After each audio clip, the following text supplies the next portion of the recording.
Hello friends, मैं आपका mentor AK Singh और आज फिर हम अपने उत्तराखंड टेट की तैयारी करेंगे। और उत्तराखंड टेट में क्या कर रहे हैं, यानी कि उत्तराखंड टेट में हम EVS का सेक्शन देख रहे हैं। और EVS के सेक्शन में आज हमें जानना है पर्यावरण शिक्षण की समस्याएं, जो कि आपका 1 नंबर का क्वेश्चन आपको देखने के लिए मिलता है। निम्नलिखित में से कौन सी पर्यावरण शिक्षण की समस्याएँ हैं। ठीक है, इस तरह से क्वेश्चन आपको देखने को मिलता है, तो कहीं ना कहीं आपको पता होना चाहिए पर्यावरण शिक्षण की समस्या। तो पर्यावरण शिक्षण के कहीं ना कहीं समस्याओं में सबसे पहले क्या आता है, पर्यावरण शिक्षण के दौरान अलग अलग चुनौतियों का सामना करना पड़ता है। क्या करना पड़ता है? अलग अलग चुनौतियों का सामना करना पड़ता है, जिसमें क्या है, पर्यावरण शिक्षण की समस्या निम्नलिखित है। तो पर्यावरण शिक्षण की समस्या क्या है? पर्यावरण शिक्षण में अलग अलग विधियाँ गतिविधियाँ का प्रयोग करने की चुनौती। जैसे कि आपको क्या है, भ्रमण विधि हो गई, आपको बच्चों को लेके जाना है, बच्चों को क्या है ना कि पर्यावरण के बारे में बताना है। क्योंकि पर्यावरण किससे बना है भाई? आपका साइंस है, उसमें SST है और आपका एनवायरनमेंट है। तो कहीं ना कहीं इन तीनों में कहीं ना कहीं अलग अलग विधियाँ यूज़ होंगी, तो कहीं ना कहीं चुनौतियों का सामना तो करना ही पड़ेगा। तो इस चीज़ का भी ध्यान आपको पता होना चाहिए। फिर आता है बच्चों को कैसे सीखा, यानी कि उसे कहीं ना कहीं सीखे और कैसे समझाया जाए इसकी चुनौती। छोटे बच्चे बहुत सारे बच्चे क्या है, जिद्दी होते हैं। बहुत सारे बच्चे क्या है, सीखने के लिए तैयार नहीं होते। तो आप उन्हें मार नहीं सकते, पीट नहीं सकते। तो कहीं ना कहीं उसे सिखाने के लिए कहीं ना कहीं उसे हर बच्चे का अलग अलग पैटर्न है, तो कहीं ना कहीं विविधता वाली चीज़ें भी ध्यान में रखनी पड़ेंगी हमें, और कहीं ना कहीं सिखाने के बारे में चीज़ों को लेकर चलना पड़ेगा। फिर आता है संसाधनों को संपूर्ण ज्ञान की चुनौती, यानी कि संसाधनों के संपूर्ण ज्ञान की चुनौती होनी चाहिए। पाठ्यक्रम के विषय वस्तुओं को वास्तविक संसार से जोड़ने की बात है। आइए मान लीजिए आपको पर्यावरण को क्या है, अपने जीवन यानी कि बच्चों के जीवन से भी जोड़ना है। तो ये क्या है, इसलिए कहीं ना कहीं जब आप क्या करोगे, बच्चों जब आप क्या है, आप सब्जी लेने जाते हो, तो आप कैसे लेके आते हो, किस थैले में लेके आते हो? तो बच्चे कहेंगे कि हम तो पन्नी में लेके आते हैं।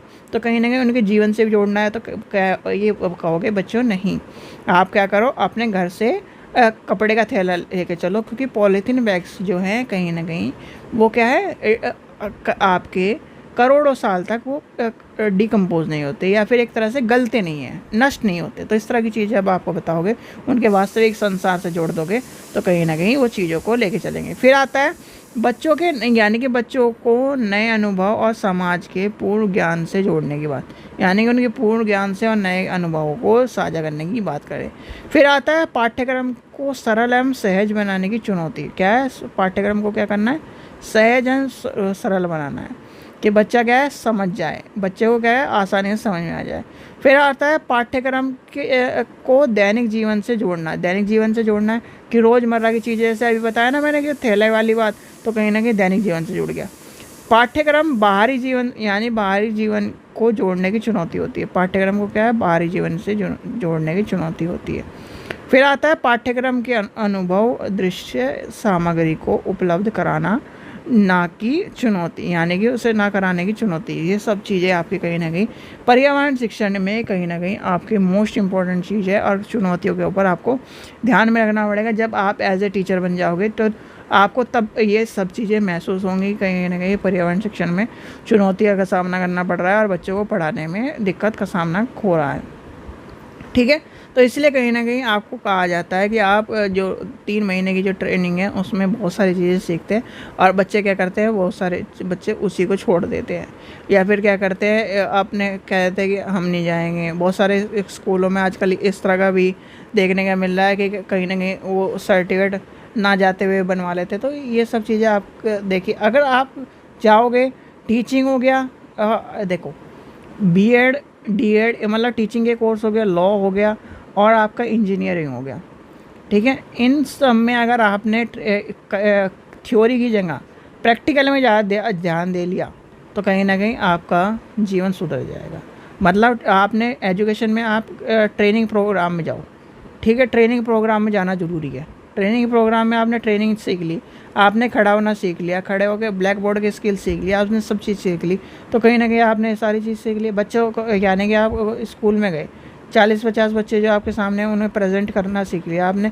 उनको किस तरह से बैठाना है, किस तरह से लेके चलना है, सब कोई बच्चा क्या है कैसे डिसिप्लिन में, तो ये सब चीज़ें सीखनी ज़रूरी हैं। तो कहीं ना कहीं आपको इस चीज़ का आ गया, तो कहीं ना, अब जैसे लॉ है, बच्चे क्या है, लॉ कर लेते हैं, यानी कि वो कहीं ना कहीं वकीली नहीं कर पाते सही तरह।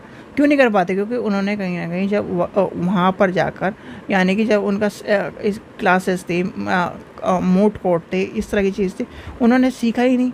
अब आपका इंजीनियरिंग है, इंजीनियरिंग में उन्होंने प्रैक्टिकल वर्क नहीं करा, थ्योरी वर्क सारा आता है उन्हें, थ्योरी के हिसाब से। अब थ्योरी के हिसाब से किताब खोल के थोड़ी बैठोगे आपके, जब आपकी मशीनरी के सामने, तो इस चीज़ का आपको पता होना चाहिए। ठीक है बच्चों, अब ये मान के चलिए, चलो एक छोटा सा एग्जांपल लेते हैं।